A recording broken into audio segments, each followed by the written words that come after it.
সালাম still voter গাড়ি নিয়ে এই মুহূর্তে নাটোরে আছেন সহকর্মী ইমদাদুল্লাহ বাবু। আমরা সরাসরি চলে যাচ্ছি তার কাছে। বাবু, সেখানে নির্বাচন পরবর্তী প্রতিক্রিয়া কেমন দেখছেন আপনি, আমাদেরকে একটু জানান।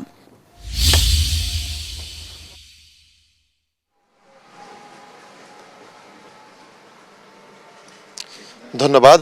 নাটোরে বিজয়ী প্রার্থী যারা রয়েছেন তারা কোনো রকমের বিজয় মিছিল কিংবা আনন্দ উদযাপন করছেন না, কারণ দলীয়ভাবে বা কেন্দ্রীয়ভাবে এগুলো করতে বারণ করা হয়েছে, এগুলোর বিষয়ে নিষেধাজ্ঞা দেওয়া হয়েছে। সেজন্য সবাই কিন্তু সব স্ব স্থানে কিন্তু আছেন। তবে নাটোরের যারা রয়েছেন বিজিত প্রার্থী, আপনাকে একটু জানিয়ে রাখি যে নাটোরের 4টি আসনই কিন্তু বিগত নির্বাচনগুলোতে আওয়ামী লীগের হাতে ছিল, সেখান থেকে যেহেতু বিজয় ছিনিয়ে 4টিতেই বিএনপির প্রার্থীরা জয়লাভ করেছেন, সেজন্য আনন্দটা একটু বেশি।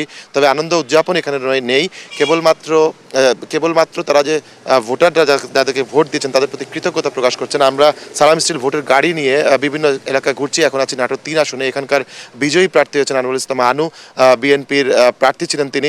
আমরা একটু কথা বলতে চাই তার সাথে, আসলে নাটোরের উন্নয়নে তিনি কি ধরনের পদক্ষেপ নেবেন। ধন্যবাদ আপনার। আমি প্রথমেই ধন্যবাদ জানাই আমার সিংড়াবাসীকে আমাকে এই বিপুল ভোটে বিজয়ের জন্য। তো আগামীতে আপনারা জানেন যে শস্য ভাণ্ডার খাত, মৎস্য ভাণ্ডার খাত আমাদের সিংড়া আল্লাহ যদি তৌফিক দেয়, তাহলে আমি এই সিংড়াকে আপনার শস্যভিত্তিক শিল্প কারখানা এবং আপনার জানেন মৎস্য সংরক্ষণ করা মানুষ এলাকার দাবি এগুলো করবো। আর একটা সবচেয়ে বড় দাবি যেটা মানুষ শান্তি চায়, নিরাপত্তা চায় এবং মানুষ উন্নয়ন চায়। মানুষের প্রধান দাবি দুইটা। আমি যে নির্বাচনী এলাকায় ঘুরেছি, আমি কালকেও গিয়েছিলাম, তারা বলে যে আমরা কিচ্ছু চাই না, আমরা শান্তিতে থাকতে চাই। আমি বলেছি এই সংগ্রামকে সন্ত্রাস এবং দুর্নীতিমুক্ত করা হবে এবং আপনার যে মূল দাবি যেটা রয়েছে রাস্তাঘাট থেকে শুরু করে ধর্মীয় প্রতিষ্ঠানের যে উন্নয়ন সেটা তারা চায়। তো ইনশাআল্লাহ আল্লাহ পাক যে তৌফিক দিয়েছে, আমি আপনার সকলের সহযোগিতা নিয়ে এই সিংড়াকে একটা শান্তির এবং নীল হিসেবে গড়ে তুলতে চাই এবং আপনার উন্নয়নের যে বিষয়গুলো প্রতিশ্রুতি আমি দিয়েছি সেটা ইনশাআল্লাহ আল্লাহ তৌফিক দিয়ে খুব দ্রুত এগুলো শুরু করবো আর কি, শপথের উপর। আপনাকে অসংখ্য ধন্যবাদ। শুনছিলেন এখানকার বিজেত প্রার্থী যিনি রয়েছেন তিনি বলছিলেন যে তার পদক্ষেপগুলো যে প্রতিশ্রুতিগুলো তিনি দিয়েছিলেন জনগণের কাছে, সেটি কিন্তু এখন তারা দ্রুতই বাস্তবায়নের লক্ষ্যে এগিয়ে যাবেন এবং এলাকার উন্নয়নে যে কাজগুলো করার কথা রয়েছে সেগুলোকে পর্যায়ক্রমে প্রায়োরিটি ভিত্তিতে তারা শুরু করবেন। তো আমার কাছে সালাম স্টিল ভোটের গাড়ি নিয়ে এই ছিল সবশেষ তথ্য। ধন্যবাদ বাবু। পরবর্তী তথ্য জানতে আবার আমরা আপনার সাথে সংযুক্ত হব। ভূমিকম্প সহনীয় মোস্ট ডিউরেবল দেশের প্রথম থার্মেক্স রড সালাম স্টিল। সালাম স্টিল বোঝে ডিউরেবিলিটি। সালাম স্টিল, মোস্ট ডিউরেবল স্টিল। সালাম স্টিল ভোটার গাড়ি নিয়ে কুমিল্লায় আছেন সহকর্মী মুশফিকুর রহমান। তিনি জানাচ্ছেন নির্বাচনের পরবর্তী খবর। সালাম স্টিল ভোটার গাড়ি নিয়ে আছি কুমিল্লায়। ভোট উৎসবের পর মানুষ এভাবে ট্রেন যোগে এবং বাস যোগে বিভিন্নভাবে বাড়ির দিকে বা ঢাকার পানে তাদের যে গন্তব্য সেই দিকে কিন্তু আসলে ছুটে যাচ্ছে, দেখতে পাচ্ছেন।